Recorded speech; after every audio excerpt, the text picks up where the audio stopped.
Hello everybody, I'm Rachel Shackleton and today we're going to talk about immune health naturally.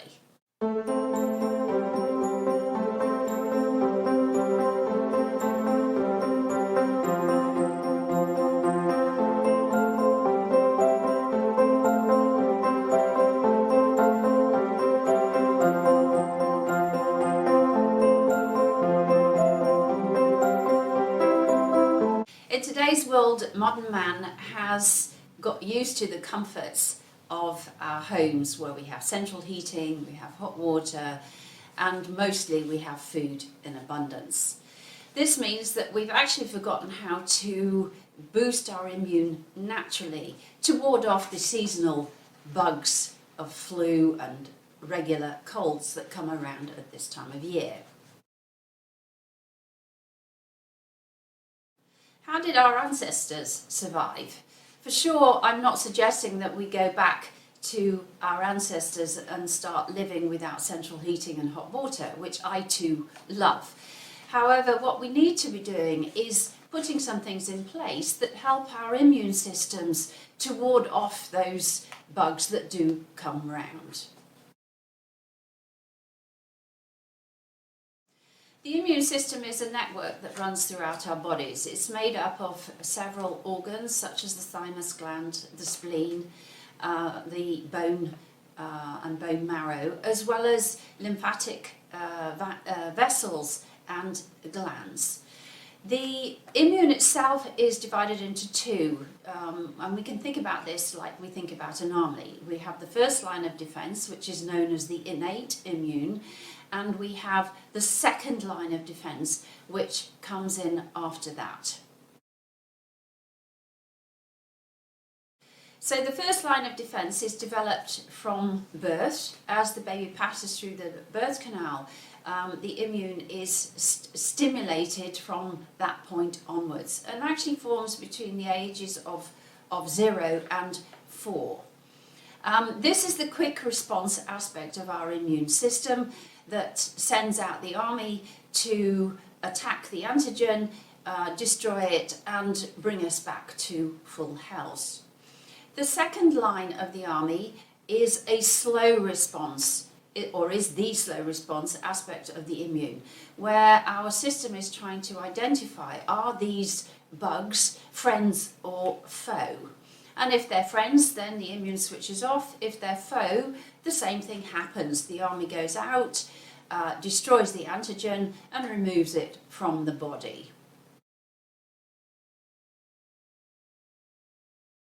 The immune is working actively most of the time to identify enemies. And when those enemies are identified, out comes the army to fight off that threat or that attack.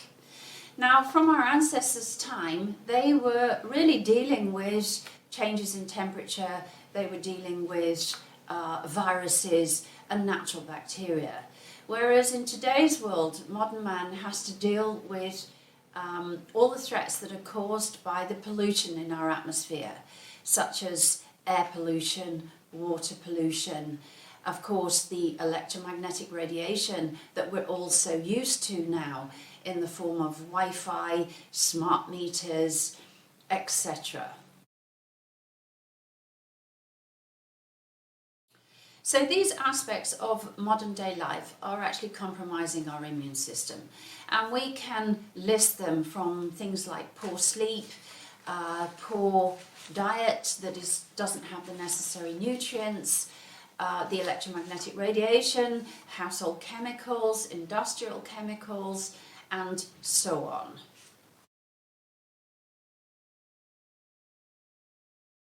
What are the markers of a poorly functioning immune system?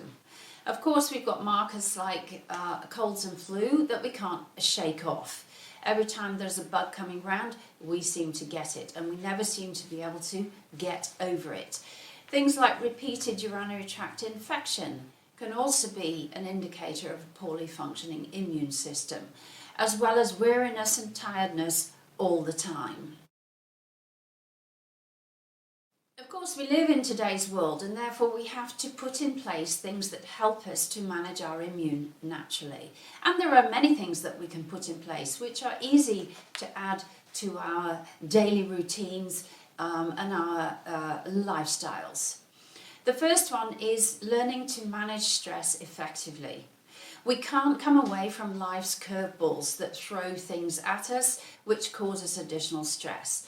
However, we can manage the stresses such as a toxic office environment, perhaps a boss that you don't get on with, some family issues that need dealing with, financial issues. If we learn to manage those by putting in place a plan or by being more assertive in our communication, we can effectively manage our stress levels. We also need to look at our diets, eating a healthy, nourishing diet with live food as opposed to dead food. Dead food I class as any kind of processed foods, fast foods that have absolutely no nutritional basis at all. In combination with our live foods, we need also to hydrate effectively. And hydration comes from drinking water as water, or maybe water with a slice of lemon or a slice of cucumber or mint, whatever it is you prefer. And we should be aiming to have 1.5 to 2 litres a day. So particularly effective at this time of year in terms of foods are to eat seasonally. So we have all these lovely root vegetables that come along at this time of year, and there's a reason for that. That is because they help us to be grounded, they carry the necessary nutrients that we need, and if we eat these in combination with green leafy vegetables and the fruit at this time of year, we also will be getting the necessary antioxidants that help us and help our immune systems to ward off any bugs that are coming along.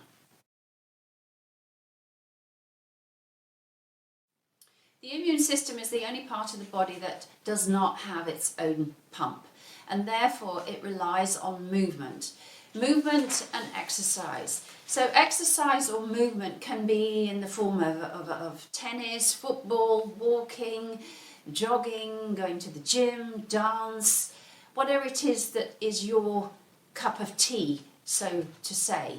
But movement is essential. So if you're in a sedentary lifestyle where your job requires you to sit, be attentive to getting up regularly to just have a little bit of a stretch or walk around, whether that's to walk to the loo or walk to get yourself a cup of tea or a glass of water. This is very effective for helping the immune work to your advantage to keep you healthy.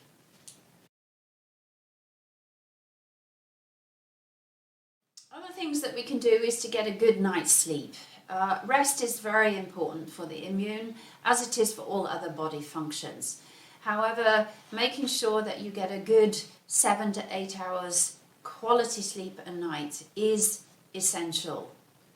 Not only that, when you wake in the morning, if you like to shower in the morning, think about doing hot and cold therapy, hot and cold hydrotherapy, where you do your normal routine and then you switch the cold on and stand under that for 20, 30, 40 seconds, and then if you need a quick blast of hot to finish, go back to the hot before getting out of your shower. The advantages of the hot and cold hydrotherapy is that it actually stimulates the lymph glands, the lymph vessels, and this gets the system actively working. And this is perhaps the closest to our ancestors that we can get, because for sure they didn't have a hot water tap that they could conveniently switch on. As a herbalist, it would be remiss of me not to say a few words about herbs. Of course, there are many herbs out there that can help us with our immune when it's maybe not functioning as well, or when we just want to have a preventative medication on a natural basis. The obvious is echinacea. Echinacea is a wonderful herb that we can use at this time of year as a preventative measure to keep our system alert. We don't need to take it all the time. For a couple of weeks is enough, and then you can stop. In the event that you do get a cold or flu, take your echinacea on a daily basis. The other aspects of keeping our immune working well are things like berries, rose hips, fantastic in a tea, fantastic in a jelly. Of course, elderberries, we're a little bit past the elderberry season, but there's nothing to stop you preparing elderberries for next year when you want your natural immune boost at this time of year. So all berries are packed with antioxidants and vitamin C. Of course, we have the luxury of being able to get blueberries all the year round, strawberries all the year round, and so on. And these added to our diet will provide those necessary antioxidants and vitamin C that the body so needs at this time of year. However, if you don't want to go down that route, you can also supplement with a good vitamin C on a daily basis that will also help the body work with any kind of flu or bug that's coming around. So thank you so much for listening. My name is Rachel Shackleton, and it's been a pleasure for me to talk to you today about your immune system and how to manage it naturally.